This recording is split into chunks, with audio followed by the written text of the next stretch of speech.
Hello viewers, welcome to our YouTube channel. Have you ever woken up and realized you couldn't move, speak, or even scream?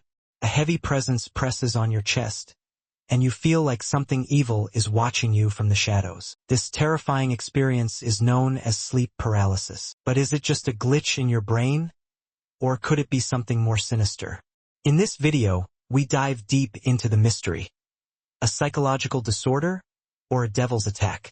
So stay tuned. Sleep paralysis. A psychological disorder or a devil's attack?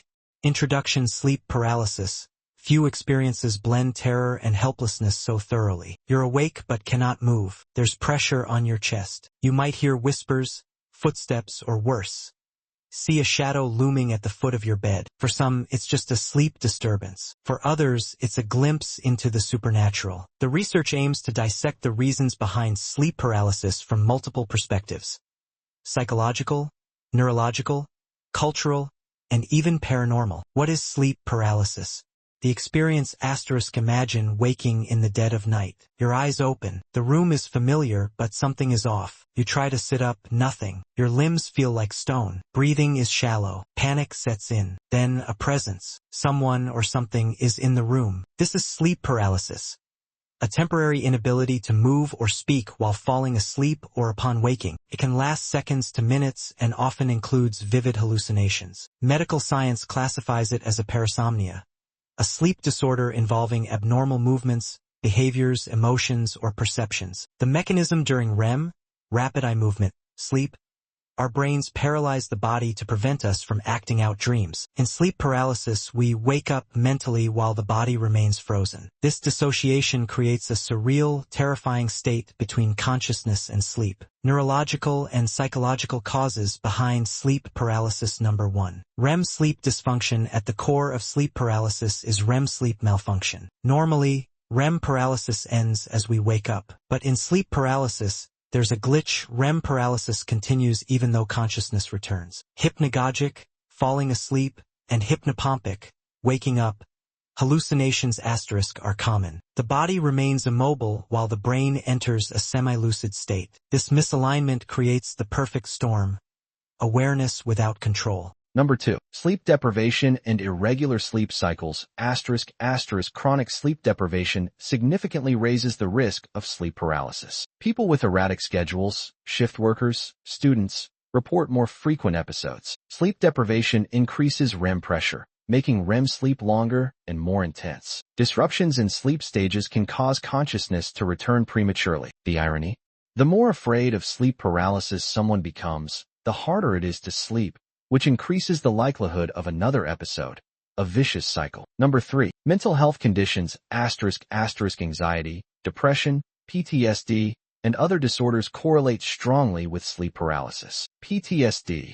Individuals with trauma may experience more vivid hallucinations during episodes. Anxiety. Heightened fear sensitivity amplifies the terror. Depression alters REM cycles, increasing susceptibility. These conditions disrupt emotional regulation and sleep architecture, fostering the conditions for sleep paralysis. Number 4. Genetics and family history *. Studies suggest a heritable component. A 2015 twin study indicated that genetic factors account for roughly 53% of the variance in sleep paralysis experiences. If a family member experiences it, your odds are higher. Though not determinative, genetics influence brain structure, sleep regulation, and susceptibility to mental health conditions, all of which affect sleep paralysis. Number 5. Substance use and medications *. Certain medications and drugs disrupt sleep cycles. Stimulants, caffeine, ADHD medications prolong wakefulness. Antidepressants alter REM stages. Recreational drugs like ecstasy or cannabis can either suppress or intensify REM activity, depending on usage patterns. Even alcohol, commonly mistaken for a sleep aid, disrupts sleep architecture and may provoke episodes. Cultural interpretations regarding sleep paralysis. Sleep paralysis is universal. Every culture has its version of the phenomenon, each one filled with terror, folklore, and mystery. Number 1. The old hag. In Western cultures *. In Newfoundland and other parts of Canada, it's called being hag-ridden. A witch or old woman is believed to sit on the chest of the sleeper, causing paralysis and dread. The hag, is often accompanied by a feeling of suffocation. In medieval Europe, it was thought to be the work of demons or witches. Number 2. The shadow people in America *** in the U. Many sufferers describe shadow men or faceless figures, often seen standing in corners or slowly approaching the bed, accompanied by buzzing sounds, whispers, or a deep, vibrating hum. Some link these entities to UFO lore and alien abductions. Number 3. The Kanashibari, in Japan *** in Japan. Kanashibari refers to being bound by invisible forces, tied to ghost stories and vengeful spirits. Ancient texts describe warriors being immobilized by monks with spiritual power. Here, sleep paralysis is viewed as spiritual punishment or warning. Number 4. The Pisadira, in Brazil ***. Brazilian folklore speaks of a crone called Pisadira. She lurks on rooftops and attacks people who sleep on their backs after a heavy meal. Known for crushing the chest of sleepers, this tale warns against gluttony and sloth, blending morality with fear. Number 5. Jinn and demonic possession in the Middle East *** in Islamic cultures. Sleep paralysis is often interpreted as an attack by jinn, supernatural beings made of smokeless fire. Victims may recite verses from the Quran to ward off the entity. Religious interpretations are often stronger in regions with limited access to mental health education. The supernatural theories regarding sleeping paralysis even in our scientific age. Many still believe sleep paralysis is not just biological. Could something more be happening? Number 1. Portals to other realms ***. Some theorists propose that during sleep paralysis, the mind is caught between dimensions. Consciousness exists in a liminal space, between the physical and the astral. The entities are real but invisible in the waking world. These experiences may be brief glimpses into a parallel plane. Supporters point to consistency across cultures.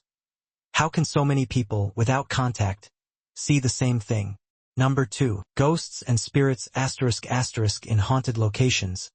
Sleep paralysis is often reported. Paranormal investigators link spikes in activity to spiritual disturbances. Victims describe sensing malevolence, cold spots, and seeing deceased relatives. Skeptics argue these are hallucinations shaped by expectation, but the power of suggestion can't explain everything. Number 3. Demonic oppression *** in some Christian beliefs.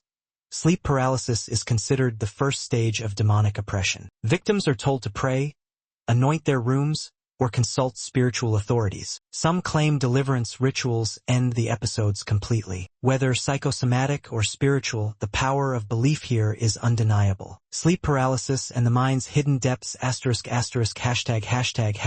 A mirror of the subconscious. Sleep paralysis might be the subconscious speaking loudly. Fear, trauma, and suppressed emotions take form during this half-awake state. The shadow figure may represent parts of ourselves we've disowned. Carl Jung would say the shadow is the unconscious aspect of personality. What if these entities aren't external but internal projections? A state of awakening? Some esoteric traditions view sleep paralysis as a gateway. Practitioners of lucid dreaming and astral projection seek this state intentionally. Sleep paralysis, while terrifying, may be the threshold between body and soul. The key, they say, is to stay calm. What paralyzes others becomes a launching pad for spiritual travel. Conclusion: a paradox of fear and fascination ***. So, is sleep paralysis a psychological disorder or a devil's attack?